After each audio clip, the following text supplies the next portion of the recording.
Hello everyone, it's been a while since I've done a video where we just talk to each other like this. I've been doing some vlogs on my bikes and some adventures here and there, but it's been almost 2.5 weeks since my crazy accidents. As most of you guys know, I crashed my 4Runner, and I want to make a video today just to kind of rethink about everything and kind of discuss about the whole incident, the whole accident, and just to talk about everything since it's been quite a while now, and I can like relax. I can kind of regather my thoughts and just kind of think about what really happened at that time. So this video will just be me talking about my incidents. If you guys have any questions or if you guys have any concerns, drop it in the comment section below. So about 2 weeks ago, I went to Chitna, Alaska. It's about maybe 3.5 hours north of Anchorage, Alaska, and I was going there to do my yearly dip netting adventure, and it was a successful dip net. I'm not gonna talk about the dip net itself. There's a vlog all about that, so make sure you guys watch that. So on that day when I was dip netting, I woke up around 4 a.m. and then the charter took off, and we were fishing till maybe 4 p.m. and I wasn't done until 7 p.m. cleaning all the fish, putting them in the cooler. So by the time it was around 7:30ish, I was on the road. Now, I was super tired, but usually I just start driving, and then usually I always pull over and just sleep. So that was originally the game plan. So roughly around roughly about 20 minutes into my drive, I was getting very drowsy. You know, I was getting really drowsy, and I'm like, okay, the next pull out that I see, I'm gonna pull over and sleep. I wasn't thinking like, no, I'm gonna keep going. I wasn't thinking that, guys. I was like, okay, I'm super tired. I know I'm tired. I know I'm not gonna make it to the next stop. Like the next 10 would be Glen Allen. That would have been my next pit stop if I wasn't tired. But I was just so tired that I was like, okay, next pull out, I'm gonna pull over and sleep.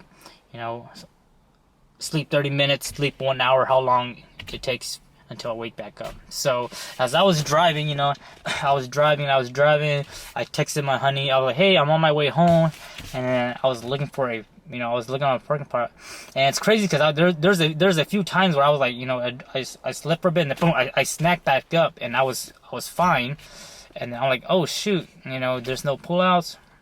Where I was like, okay, next pull out, I'm gonna pull over, and then I was driving, and they're like, there's no pullout. So I guess the section that I was driving through, we were basically going through like a residential drive-through on the highway where there was like farms and lands and stuff like that. So there wasn't no pull.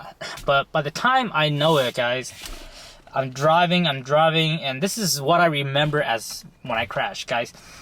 So it's a 2-lane highway, and the most important thing was that there was nobody on the road. It was late. It was a weekday. It wasn't a weekend. If it was a weekend, it probably would have been a bit busier. But it was a Wednesday night, and it was a 2-lane highway, and it was also a passing lane, so you can see within like over a mile or half a mile in front of you. So thank goodness we were in that scenario. All I remember was I'm driving in my 4Runner, and I'm in my truck now. It feels just like it. Same gauge, same shifting, everything. I'm driving, doing like 55 miles, whatever the speed limit was. And by the time I fell asleep, right? I fell asleep, and by the time I woke up, I was basically on the other lane, getting ready to go off that lane. And as soon as I was getting ready to go off that lane, all I see is a freaking mailbox. There was a mailbox, and again, where I crashed, the highway's like this. This is the highway, and man, there's 2 slopes right here, right? That's the ditch. So by the time I woke up, I was like this. I woke up, oh shit. Boom, I hit a mailbox, and then I didn't notice this part. I hit the mile marker sign, which is the metal ones. I didn't know that until I watched the video, but I guess I hit a mile marker sign. And all I know is that we start going in a slope because it's like, say, it's a ditch, it's a drop off. All I know is that, okay, we're going at an angle, and I was like, okay, there's small bushes, small trees. There wasn't big trees yet. There was all these small bushes. I'm like, all right, we're going at an angle, and then by the time you know it, boom, like the car just starts rolling. And the whole time I didn't do this, I didn't do that. I had my seatbelt on and my hand was just on the steering wheel. Sorry guys, my camera fell down. So by the time I know it, I was going at an angle and kaboom, we start rolling, guys. Foreigner just goes boom. It started rolling counterclockwise. So I noticed, I didn't recall how many times we rolled, but I noticed we rolled and then we rolled again. And it was so crazy because the thing is that it was crazy because I woke up because I knew that I was awake, but my body was like freaking relaxed. Like I'm like, oh snap, I was fully awake. And I was like, oh shoot, I messed up. You know, I knew that I messed up. Like, oh damn, like I screwed up. But my whole body at that same time, my body was just so relaxed, and I was like, boom, rolled over, and then I was gonna roll over again, but boom, we hit the trees. I got hung up on some trees, and the car comes to a stop, and then I also got really woken up because the cooler was behind my back seat, right? And the cooler, if you watch my video, I stopped and got some ice. So I filled the cooler with 2 10-pound bags of ice, and all that ice got on me, or at least some of the ice got on me, and some of the water got on me. And there's salmon on the dashboard. There was salmon in my seat, and so when I came to a complete stop, the engine shut off. The wipers all going crazy.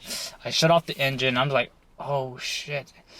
And the first thing that came to mind was like, I was just cussing at myself, like, god damn it, fuck.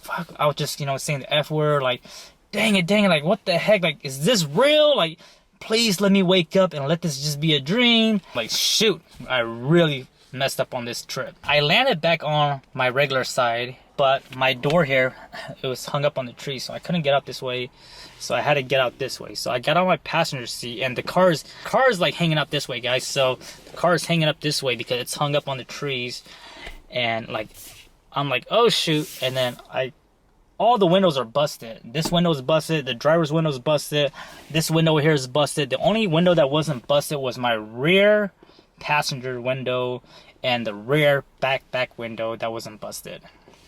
So I climb out of here and I'm like, shoot, I don't know where I am, or at least I know a little bit where I am, but I don't know exactly what mile marker I'm at. I'm like, hopefully there's cell service. I had my phone on my dashboard and stuff was everywhere. So the first thing I was looking for was my phone. So I started to look for my phone, and then I found my phone, right? I was trying to call my honey, but then water got inside of the phone screen. So I was like having a hard time like pressing. So when you get water into your screen here, it's really hard to dial. It's like trying to dial my honey. I was trying to call her and let her know what the heck happened. And then I called her, and then it hung up, and I was trying to press the button. And then I finally got a hold of her. I was like, hey honey, I screwed up, I crashed, I'm okay. But then I also got out of the car, and for some miracle reason, I got out of the car, and all of a sudden a car pulled up. And the gentleman was an older guy. He was like, hey, are you okay? I'm like, yeah, I'm fine. And then he was like, is anybody else with you? I'm like, no, it's just me. And then the owner happens to be John. You guys seen the video. John, older gentleman, retired vet. And he was actually a local resident. And we didn't know until the day we came back to recover the vehicle that he owned a store, which is right down the road, like literally like half a mile down the road. But he was driving by and he saw the mailbox because the broken mailbox was in the middle of the road. He noticed the mailbox, and I guess for some reason he also saw the tracks of me coming off the road. So that's how he was able to find me. And then also he had his son that was on an ATV. I guess there was a trail next to me, and his son was passing by. But I got into his car, he turned on the heater, he was super awesome, great guy, he turned on the heater, and then I was just like getting myself together, like getting warm, because I was super like chilly. I was like shivering because it was so cold. It was kind of windy that night, like there was a slight wind, and then also my shirt was wet, and then also from the wetness of the cooler and stuff like that. So he turned on his car, and I was in his car for a bit. I had to pop my case cover off. and dry it off. And then I was calling my honey, and then I called my brother, and then my brother was able to pick me up. And then I also texted Eric. I'm like, Eric, I sent him a photo of my crash vehicle, and then he was like, dude, what the hell, da da da. And then we made arrangement for recovery that night, or the following day, the next couple following days. And then once that, so like after 30 minutes of all that logistic stuff, I told John that, hey John, I'm fine, you know, I'm good. I have extra clothes. And then I swapped out all my I swapped out my shirt because my shirt was the only thing that was wet. So I swapped out my shirts. I had all my jackets. So I told John that, hey dude, I'm fine, I really appreciate it, I'm fine, I have somebody coming for me, clothes, I have food, I have water in my car. So I was like, yeah, I'll be here. I'll just be here waiting for my brother to come, because it was like a 3.5 hour wait. So, you know, John went on his way with his night, and then his wife also stopped by and saw the accident. So as I was waiting for my brother to come pick me up from Anchorage, I basically just like, I took the video. I made a video of when I crashed. You guys saw the video, the aftermath. That was when I made the video. And then I also just did like a full assessment of the vehicle. Like, damn, what the heck happened? I took photos of the car. And since my brother was going to come pick me up, you know, he was going to drive his truck. So the plan was that he was just going to come pick me up, and that's it. There was no recovery. It was just too late that night. And also he didn't have the right vehicle. So my brother came in his Tundra, picked me up. And during that time that I was waiting for him, that 3 hour time frame, I basically took out all my belongings and anything that was like considered valuable, and I pretty much took all my belongings out of the vehicle, and I kind of put it like on the side of the highway so that when my brother comes, we can just dump it into his truck. So I pretty much took everything, did a full assessment, and it's crazy, but you guys saw the video. My bike survived, so it's crazy that my bike was still on the bike stand. It survived. The only two things that broke on the bike was the front brake lever and the water bottle holder. So those were the only two things that broke. The bike didn't bend, the wheels didn't get damaged. Like, it was a freaking miracle. It's a Diamondback. Crazy, right? The hitch, the bike hitch, at the lower point where it goes into the 2-inch receiver, it did get bent a little bit. You weren't able to take it out. The bike did survive. During my assessment, I was looking for all my stuff. I was looking for all my belongings. There was things everywhere. The first thing I did was I started picking up all the salmon, because, you know, I'm like, I'm not wasting the salmon, it's still good. And I picked up all my salmon, because by the time I picked up all my salmons, it filled the cooler back to where it was at. And then I started to walk the whole area and picked up all my stuff. There was like random stuff here. There was the LED light bar that broke off at the 2 mounting point. It was like way behind the 4Runner. It was like maybe 20 feet behind the 4Runner. And then next to it was the roof rack. So the whole roof rack broke off. The roof rack broke off from the rails, the factory rails, and it was slightly bent a little bit, but it was still good. I actually gave the roof rack to the guy that sold me this truck. When he first saw my 4Runner, when I went to go buy him the bike, you guys know the story of that too. He really liked it, the rack and the 4Runner. So I was looking for all my belongings. There was two things that I wasn't able to recover during the crash. For some reason, my glasses, I don't know, I drive with glasses, right? You guys know that I wear glasses. I don't know where the heck they went. So I wasn't able to recover the glasses. And also I have one of my walkie-talkies hanging up on this. I have it hung up on the passenger thingy like that. I have it hung up there. So I wasn't able to recover that walkie-talkie, but no big deals. They weren't like super valuable items or anything like that. But for some reason, they must have flipped away and maybe went 30 feet this way somewhere else, but I wasn't able to find any of that. After I did the recovery, or after I did all the recovery of my stuff, I actually went and started the vehicle.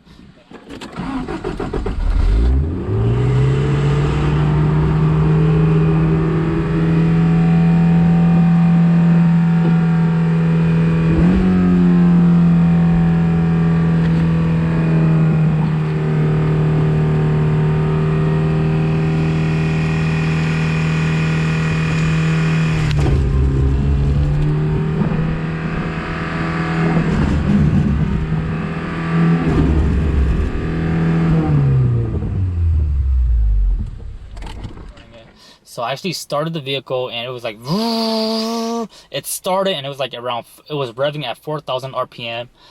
And at first, I didn't know what was going on with it. I assumed that something was stuck on the gas pedal. So I checked it out, and everything was good. And then later on, the day when I brought the 4Runner back home, I was able to pop it up, and it got slammed. The throttle cable got slammed a little bit, so the throttle cable was just pulling the throttle plate open. So all you had to do was just readjust the tension. So I did all that. So the crash happened exactly around 8 p.m. because I looked at my phone calls, and I called my honey around 8 p.m. when I first crashed. So it happened around 8 p.m. and my brother didn't get to the crashing spot till like around 12 p.m. No, 12 a.m. 12-ish, a little bit after 12-ish. And we didn't get home till like 4 or 5 a.m. back to Anchorage. It was like a 3.5 hour drive. So it was super crazy. I slept a little bit most of the way back. After that crash, I was super, super upset with the fact that I ruined my truck, my 4Runner, because I was like super excited. I recently because you guys know I bought that 4Runner early in the springtime. And I was like super upset about it. But then at the end, like after everything, and after just talking to everybody, and like talking to my honey, talking to Eric, talking to all the fans, I was just so like the car didn't matter anymore. Like I was just like, damn, like I'm just happy I'm survived. And like later on, I found out that like the freaking roof like caved in up, and then the passenger side caved in down. So like super blessed that it didn't cave in on me, because if it would have caved in on this side, literally this roof would have hit my head, and I would have like a concussion or some kind of head injury, or I probably would have died. So looking back now, I was like, man, I'm just so thankful I survived that crash. Like anybody that looks at those photos, and I also tell them that, yeah, dude, I walked away with no scratch. Like, you'd be like, what? Like, it's just one of those car crashes that was like so crazy. I was making a joke with my honey that I got more injured from my bike crash at Hilltop than the actual crash from my 4Runner. It was just like so funny. Like I got more bruises and more scratches when I crashed at Hilltop versus when I crashed with the 4Runner. It was just like a funny joke, but it's so funny. So besides all that, okay, so the next day, Thursday, I spent the day, I went home. So by the time I got home, I slept, and the next morning I woke up, my mom came over. She was so weary, like, oh, you okay, da. Here's some Asian medicine for you to drink. Here's some Asian tea for you to drink. And I was like, whatever. I told her I was going to drink it just to make her feel good. But then that Thursday morning, she came by, she helped me clean all the fish up, cut the fish, because I didn't fillet the fish. I only gutted them and headed them, so I didn't fillet them yet. So we spent like about 2 hours filleting the fish, packaging the fish. So after all that was said and done, Eric, my buddy Eric with the Black Yoda, you guys all know him from the off-road videos. He already made arrangement with one of his buddy that had a car trailer, and we made arrangement to go back and get the 4Runner on Friday. So we crashed Wednesday night. Thursday was recovery and planning, and then Friday afternoon we were planning to go back and recover the 4Runner. So Friday afternoon around 12 p.m. Eric and we left back to Chitina. And then his buddy Brandon, shout out to Brandon if you're watching this, his buddy Brandon, he didn't get off work till around 3 p.m. So after he got off work, he was gonna follow us, or he was gonna make his way out to Chitina. So he made his way out. So me and Eric, we got to the crash site, and you guys might have saw some of the videos where my parents was in it too when we were recovering the 4Runner. So my mom and dad, being Asian and being kind of like Asian culture, they also came out in their vehicle. They drove out there too, and they wanted to like come out there and just like call my spirit. So it's an Asian thing. I'll go over it really quick, but usually when you have some kind of crazy accident or anything like that, usually in the Asian community or in the Asian cultural, when you have something like that where it's like a missed death or you cheated death, I guess you might have to call your spirits. So like your inner spirits, you have to call them back, and just kind of like it's really hard to explain, but you guys probably know what I mean. I hope so. But yeah, they came out to do that, call my spirits, call my spirits to come back home, don't stay at that area, etc., etc. So they came out, and then we brought chainsaws, we brought recovery gear. We knew we had to get chainsaws for sure, so I brought my chainsaw, Eric brought his chainsaw, and then we basically just started to do a recovery. So we had to chop a lot of small trees around the area. We had to chop 2 big trees, about 6-inch in diameters, and then we were able to high lift it, winch it a little bit, and then we were able to just get it back. We were able to get the vehicle back level and cut off all the trees enough where my front and my back tire was getting hung up on. And then we didn't know this first, but we didn't know that my battery was cracked. So eventually my battery was cracked, but we didn't know that. So once we got Eric, all the trees cut, we're like, all right, let's go and start it, because I told Eric that the car still starts. So we're like, all right, let's start it. And kaboom, I went in, I made a video, there's a video of this. I went in, I started it, and I was like, all right, reverse. I reversed it, I drove it, I attempted to do the first drove up the hill, and I didn't have enough speed, so I reversed back, and then I gave it another shot, and kaboom, the 4Runner in 4-wheel drive, it drove up that hill and onto the highway. Super crazy, but it ran for that one time. And so there's like another street that was like right across from where I crashed, and we basically pulled into that street, and then I shut it off, and then I ran back to the crash site to go clean up all the gears and the areas and stuff like that. And then later on, John drove by. John, the owner of that store that we were talking about, he drove by. He's like, yeah, I have. That's when we found out that he had a store. That's when he told us, like, yeah, I have a store down the road. It's a fee store and a grocery store. So we were here like, yeah, there's a big parking lot. Feel free to come by there and park your vehicle. And then at that point, I went back into the vehicle and I was trying to start it. And I'm like, dude, it's not starting no more. It has no power. And then that's when we opened up the hood and we found out that the battery was cracked. So once that was done, we basically just had Eric just basically towed at me, and literally it was like no more than like quarter mile. It's no more than half a mile from the crash site. So he basically told me he told me to the store. It was just a waiting game for Brandon to come out and with his car trailer. So once we were done recovery, it was about another 2 hours or 2.5 hours until Brandon arrived. So once Brandon arrived, we were like, okay, yeah, everything's good now, right? He arrived, and then he was like, yeah, my tire is pretty bad. And we looked at his tire, and it was freaking bald as heck. So we changed his tire, and then that's where things got fun again. And then we found out that his wheel bearing, he has a car trailer with double axle. So he has 2 tires on each side, 4 tires. So one of his tires was pretty bad. We changed it out with the spare, and then that tire, we found out that the axle bearings were bad. And we're like, oh shoot, the bearings are bad, you know. And then and at that point, we're just like, shoot, what are we gonna do? And at that point, we had the 4Runner loaded up already on the trailer. And we're like, all right, there's no bearings. And then we were like, okay, should we just try to gun it and try to make it to Glen Allen? Or should we just park it at the store? So we called John back up. And we're like, hey, John, we have an issue here. Our car trailer has bad bearings, and we might have to run back into Anchorage.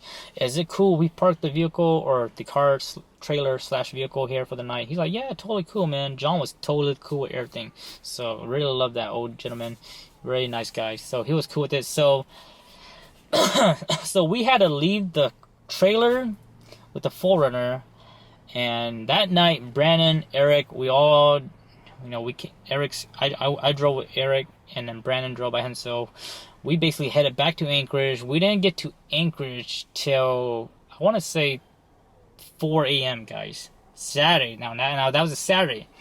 4 a.m. on Saturday, and then, you know, Brandon went to Alaska Bearings in Anchorage. They didn't open up till 8 a.m. And he bought the bearings. So before all that happened, while we were still at the crash site or at the store, at John's store, Brandon made a comment that, yeah, he once tried to replace the wheel bearings and he was having a hard time finding it in town. So at some point, Brandon said that, and we were just so stressed out because we're like, oh shoot, well if nobody in town has the bearings, what the heck are we gonna do? You know, like, what the heck is there to do? If nobody has that bearing, that wheel bearing, what are we gonna do? What are we gonna do? Like, how are we gonna get the bearings to fix it, you know? And then we started coming up with suggestions like, oh, let's just run it on 3 wheels, you know, take the tire off and run it on 3 wheels. And then we found out that the car was way too heavy. The trailer would be dragging on the axle. And then we also then we got to the conclusion of, well, let's just buy a brand new axle. Let's buy a brand new axle, put 2 new tires on, run it that way. So we're making up all these solutions. And then later so when we came back to Saturday, and so during that Saturday night when Brandon went and bought it, later on Brandon was like, oh no, I never said that. I just said I had a hard time finding the brake pads for that trailer. And then we're like, oh, now you say that. So it was like a big stress moment we had for a while, that Friday night when we were trying to figure out everything. But later on, Brandon was like, no, I never tried replacing the bearings yet. I just said I had a hard time finding the brake pads for those axles because he has some special axles. But all good news is that the bearings that he found were a typical wheel bearing. So yes, the bearing store, they had that bearing. So it wasn't a big issue. He bought 4 new bearings just in case. Don't buy one, guys. Just because you have one bad wheel bearing doesn't mean you should buy one. You should buy more than that, because if you go all the way out there and you found out that, oh, there's another bad bearing, now you have to make 2 trips. So get it. So 8 o'clock, he got the bearings. Brandon got the bearings, and then we started headed right back. So as soon as he got the bearings, he picked me up, and we started head back to Chitina. And Eric wasn't coming that time, or Eric was still asleep. And me and Brandon went out there. And then once we got there, we were replacing it. We're replacing the bearings and putting new tires and stuff like that. And then we get a text from Eric saying that he and his girls, they're going to come out and drive out to Glen Allen, etc., etc. So by the time we were done, and by the time we were heading back to Glen Allen, Eric, they arrived at Glen Allen. He made us some hot dogs on the side of the road. Pretty awesome. So that was the weekend, guys. So Friday we did the recovery. Friday night we had some issues. And then Saturday morning we arrived. Saturday morning we bought some bearings. Saturday afternoon we took off. And then we didn't get back home till Saturday night around 7 or 8 p.m. So that's the story of the 4Runner, guys. I know in my videos I didn't talk about the whole wheel bearing issues, but there were some issues here and there. But man, what a crazy weekend, right? So it was chaotic, but throughout those whole times, the weather was great. So, you know, it was nice and sunny when we were in Chitina and stuff like that. It wasn't horrible weather. Just to think about everything now, it's been almost 2.5 weeks since the accident, and just to think about everything now, man, like, I'm just so happy that I'm very blessed to be alive, guys. I'm super blessed to be alive. I know just by looking at those photos, it's like, man, you would think that whoever crashed would not make it. But man, for some miracle, I was able to walk away from that crash, no scratch, and no broken bones, guys. And hopefully, no internal bleedings. I haven't got myself checked out yet, but man, it was just a crazy story. So after that, you know, after Saturday, we got back home. So during that Saturday, I was already like shopping for cars. I was like, all right, let's see what's on Facebook. Let's see what's on Marketplace. Let's see what's on Craigslist. And Saturday was the day when I was like, oh yeah, there's the gentleman that has the Toyota pickup from when I bought the bike. And I'm not gonna get into that story, but that's a whole different story. So basically Sunday I bought this truck here, and yeah, things moves fast, guys. Like that 4Runner was replaced, boom, just like that. And then also a couple days ago, I want to say like 4 days ago, I actually just sold the 4Runner. So I sold the 4Runner for $1,000. It's actually worth $1,000 because the engine is still really good. The only thing that's still valuable in that vehicle was the engine, transmission, but mostly the engine. So the 2020 was still a great engine. It was still running great. So a gentleman from Wasilla came by and bought the 4Runner, $1,000. He loaded up to his trailer, and he told me this: I'm just gonna pull the engine and throw everything away. I'm like, yep, that's about what I had planned to. So guys, that's pretty much it. That's pretty much the full story of the incident. So hopefully you guys have a good inside scope of what happened. Some things to remember, guys, that I want to make sure we're on the same page is that please, if you guys ever do get tired, don't make the mistake. I'll be honest, guys, I made a horrible mistake, guys. I could have got somebody injured, I could have got myself killed or something like that, but I'm very blessed none of that happened. I guess this was one of the best outcome from that incident. But guys, if you guys do ever get tired, please get some sleep, get some rest. I once heard that 30 minutes of sleep is equivalent to like a 3-hour energy. So if you take a 30-minute nap, boom, you just restore like 3 hours of your energy. So always take a nap. And I usually do take naps on my road trip, but I guess this time here I was just like 5-10 minutes away from my next pit stop, and my body just like really shut down. I guess I'm getting old, man. So make sure you guys get some rest when you guys are driving, because like I say, it's always fun driving, but once you drive too much and doing the same thing, you do get repetitions of just like, same thing, same row, boring row, whatever. So make sure you guys get some rest if you guys are ever tired. If you guys have passenger, try to sleep, one drive, one sleep, and like rotation. That's the best way to do it too, if you guys don't want to do like any stops. But make sure you guys get some sleeps. And like I say, man, just be safe out there. Learn from my mistake. I want everybody to learn from my mistake. I'm not very proud of what I did, but I'm not ashamed to share my experience. I want to share my experience with other people like you guys, so we can all learn from this mistake and hopefully be more aware, because I know I'm not the only person that does this. There's a lot of people that do get tired sleeping here and there, and like I say, and they don't talk about it, but like I say, it happens every day, guys. People drive and they get sleepy, and it's just as dangerous as a DUI. So make sure you guys get a lot of rest if you guys are doing a lot of road trip, and be safe out there, guys. We'll go ahead and end this video. So you guys have any comments, any suggestions, any advice about any of this stuff, please leave it in the comment section below, and I'll see you guys next time. Bye bye.